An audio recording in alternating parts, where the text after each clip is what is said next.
Welcome back everyone to my channel, Fast Times Garage everyone. So today, we're gonna do something a little different. We're not gonna work on this. We're not gonna work on that. We're gonna work on something that we don't talk much about, and that's the daily drivers that we drive to make the money to support such hobbies. So today we're gonna do some maintenance on my 2017 Chevrolet Cruze that I do nearly 100 miles a day in for the last 3 years, and I put nearly 100,000 miles on it since I bought it in December of 2020. So I've almost had this car for 4 years, and I put a lot of miles on it, so I do an oil change dang near almost every other month. But this is like a forbidden thing we talk about. We don't talk much about the daily drivers, the workhorses, the cars that get us to and from our jobs. So let's do an oil change today and a tire rotation.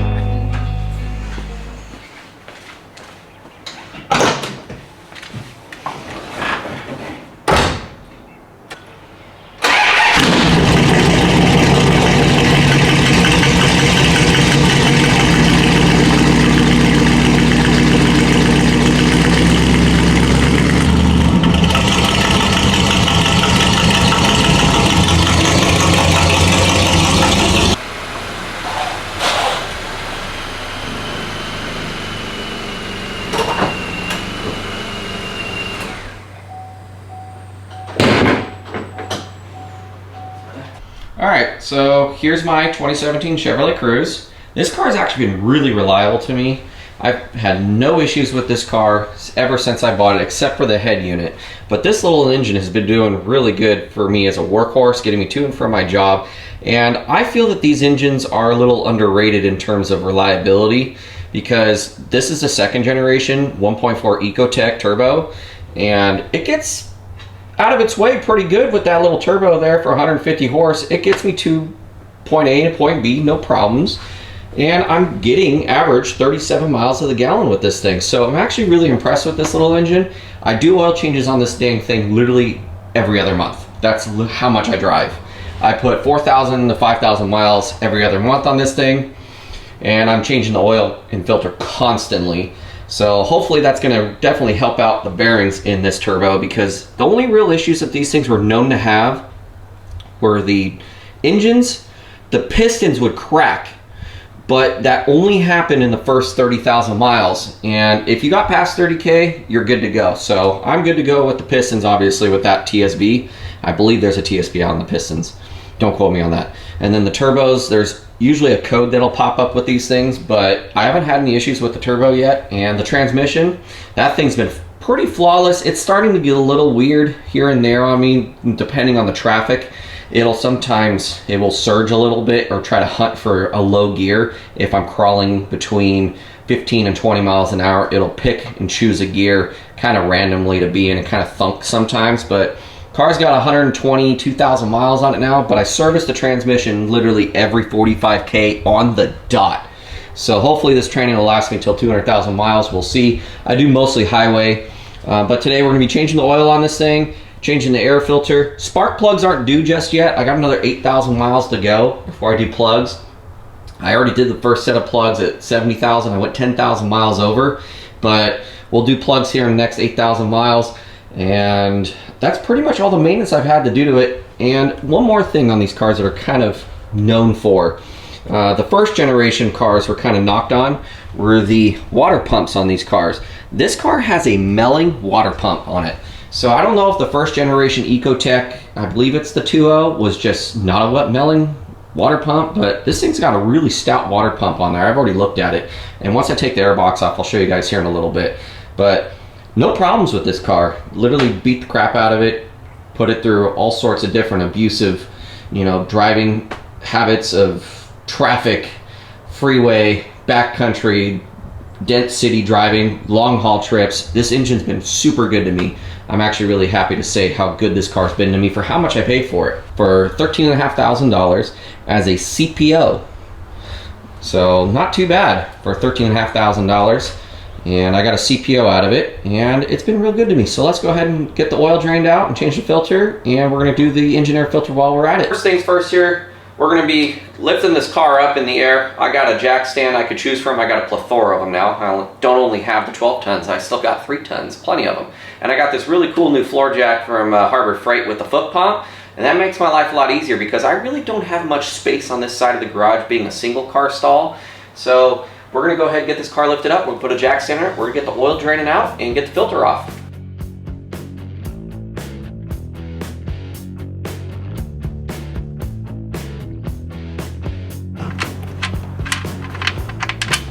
Okay, there we go. I normally wear gloves doing this because it kind of keeps everything kind of clean on my hands, not slippery.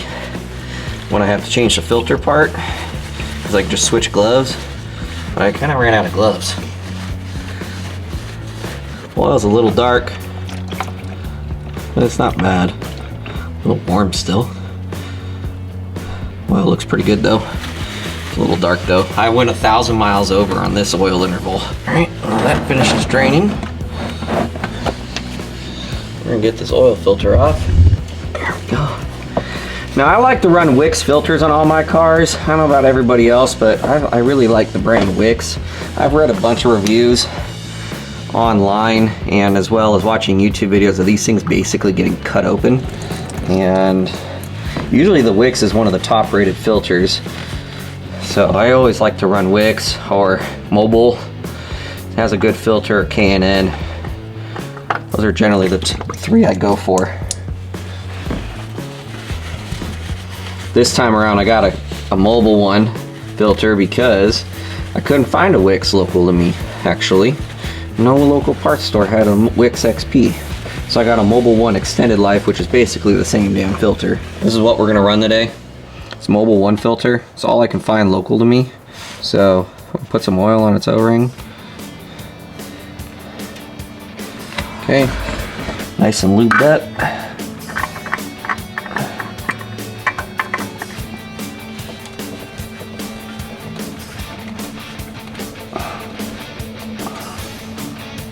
Hand tight, good to go.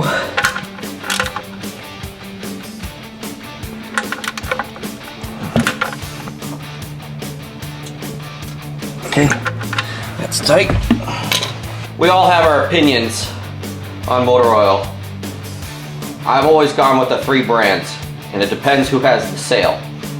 Castrol, Valvoline, or Mobile One. Those are the top 3 brands I'll buy.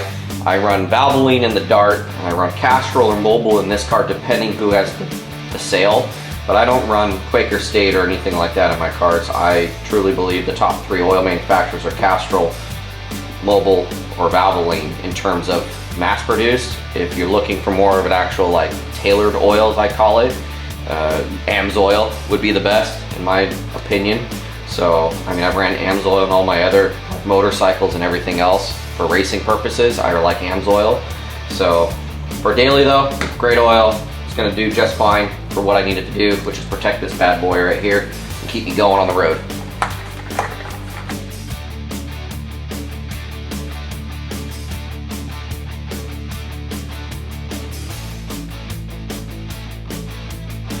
Okay, plug back on. Let's go ahead and start it.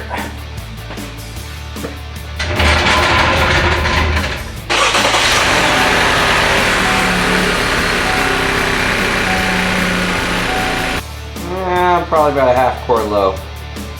So I have 4 in there. Put the other half in there.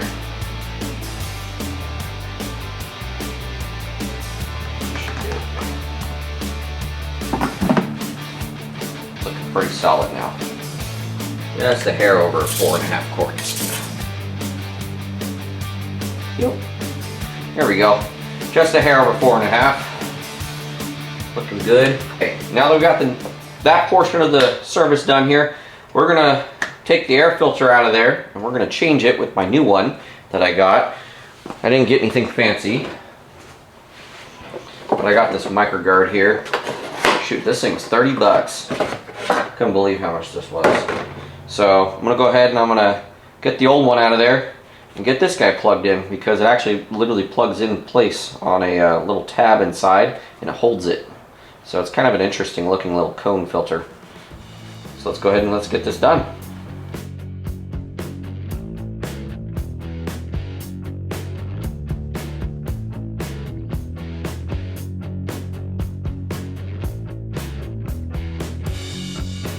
there's the old filter. Not too shabby, but like I said, there's this little tab up here we're gonna push in. And that way, it should release. Okay, there we go. All right, so there we have it. Not too bad, not too bad. I've got quite a bit of leaves in my airbox there, so I'm gonna vacuum that out. I'm gonna slap this guy on, the new one. So go ahead and stick this guy on there just like that.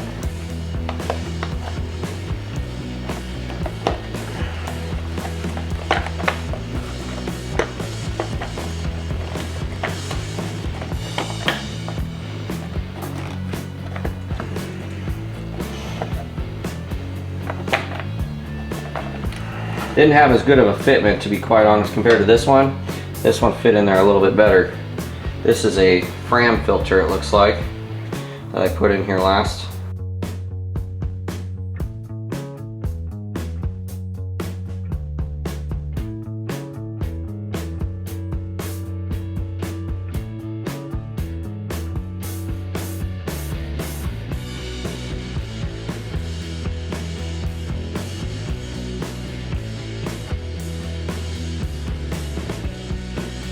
Boots back on, nice and tight.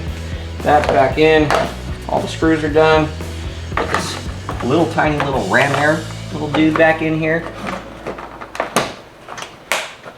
Boom.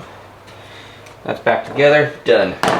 We have ourselves fresh oil filter, and ourselves a fresh engine air filter. Now, I would be doing the tire rotation, but I'm gonna go wait till the next day because I ran out of light outside and I like to do it outside because there's more room to do it. So, and it's starting to rain and the dart's outside and I'm gonna bring it in now. So we're gonna get back to this the next day.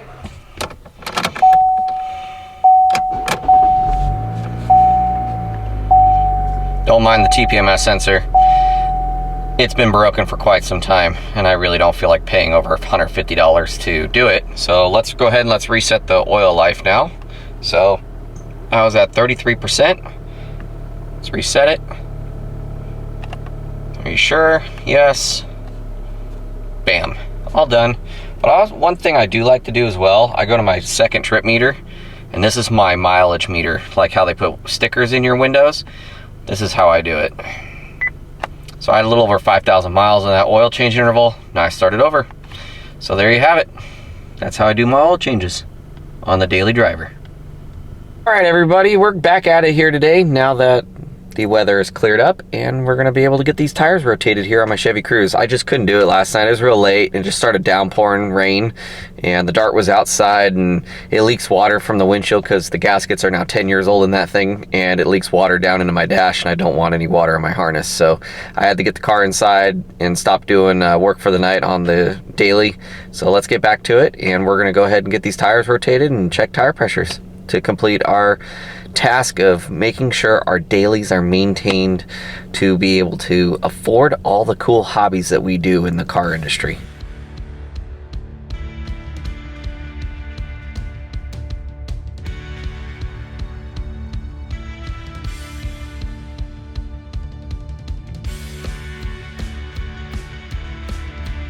Now we got the rear one to come up to the front one to go into the back.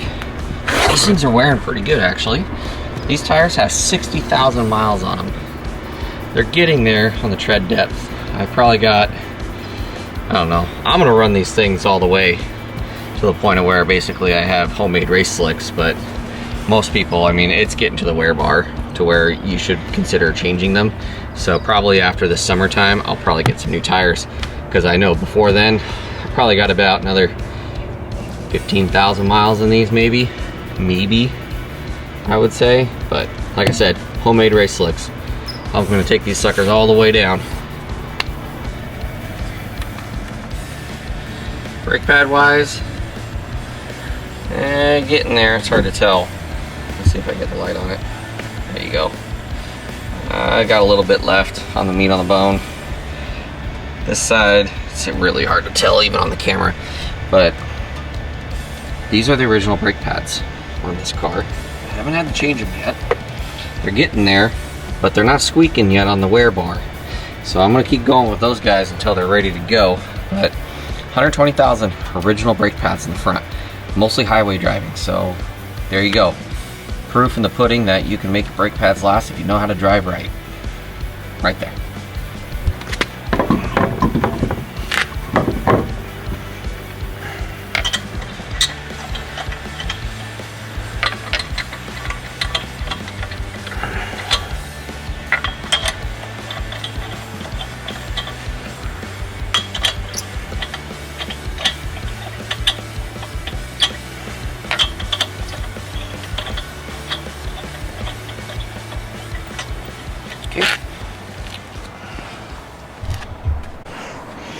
All right.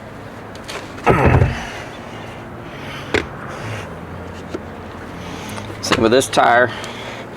Take a look at it and see what we got going on here. These tires wear really evenly, looking pretty good. No nails, no nothing going on that's kind of funky. Brake pads look good on this thing already, on this rotor and this caliper. Everything looks okay. Like I said, original pads, original rotors. Haven't done anything much to that part of the car in terms of servicing because I haven't had to yet because I do mostly highway. But yeah, these tires are starting to show their wear at this point, to the point of where, yeah, I'm probably gonna need tires here in a very short amount of time. But homemade race car slicks, that's the idea here. I might get this thing even mounted on here.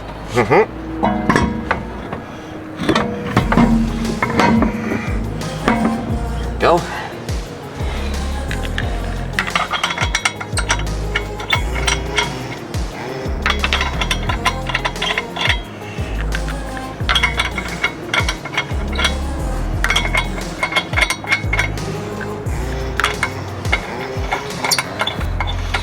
The one biggest thing on this car I do not like are the lug nuts on this car.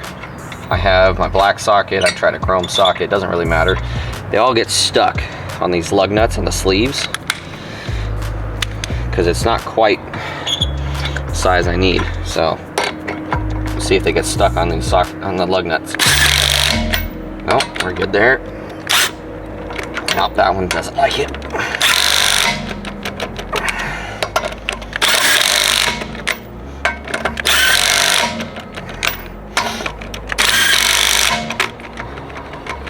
Oh, come on. Ow. Like I said, I don't like these lug nuts with this black socket I have. Yep, there goes my knuckle. Ow. That hurt. Yep, knuckle buster. But we'll get those torqued down here in a minute.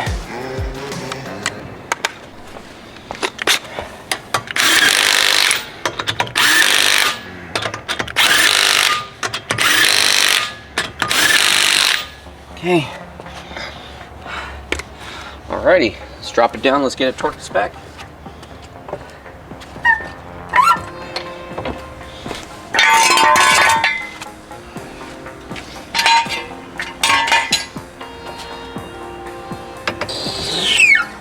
This guy's torqued. Star padding.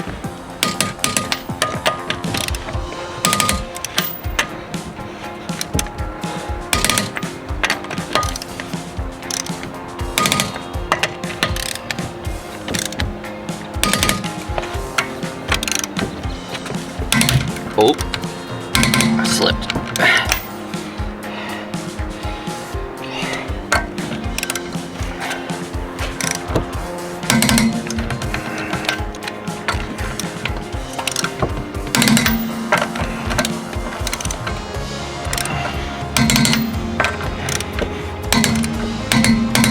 Okay, done. Go ahead and get these guys broke loose. Before we get it up in the air.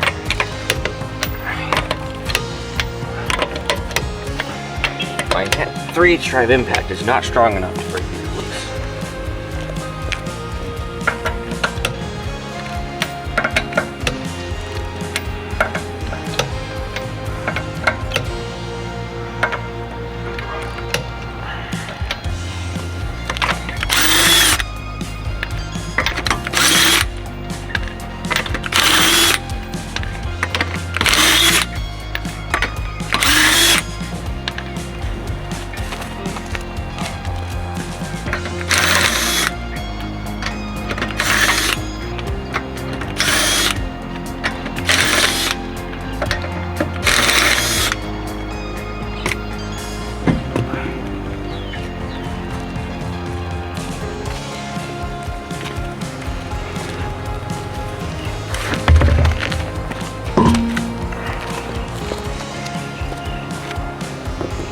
Okay.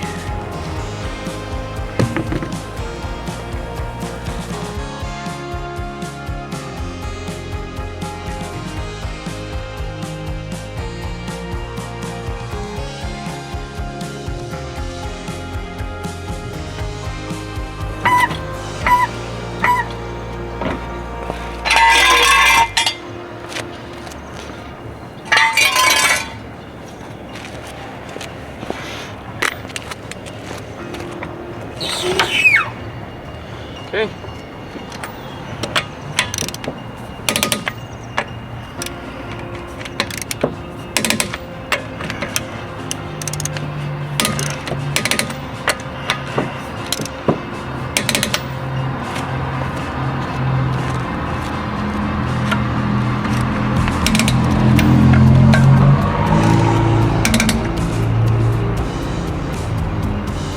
Sometimes I feel that guy drives by my house because he thinks he has something to prove with his Honda Civic with the muffler. Like I said, that sounds like me after I eat Taco Bell. Nothing much to prove. Well, the final step of my little maintenance procedure I do every other month. We're gonna finish off by checking my tire pressures. A little low. We're gonna bump this guy up to 34 pounds. Okay.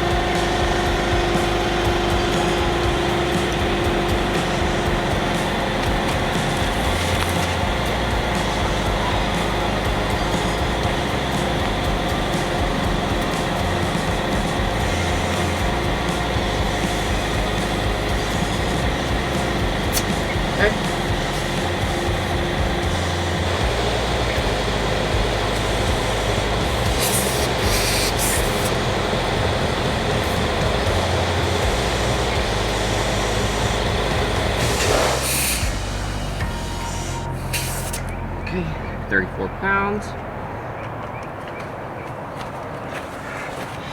I don't have a valve stem cap on this one apparently anymore. Where'd it go? Well, still got 30 pounds in it.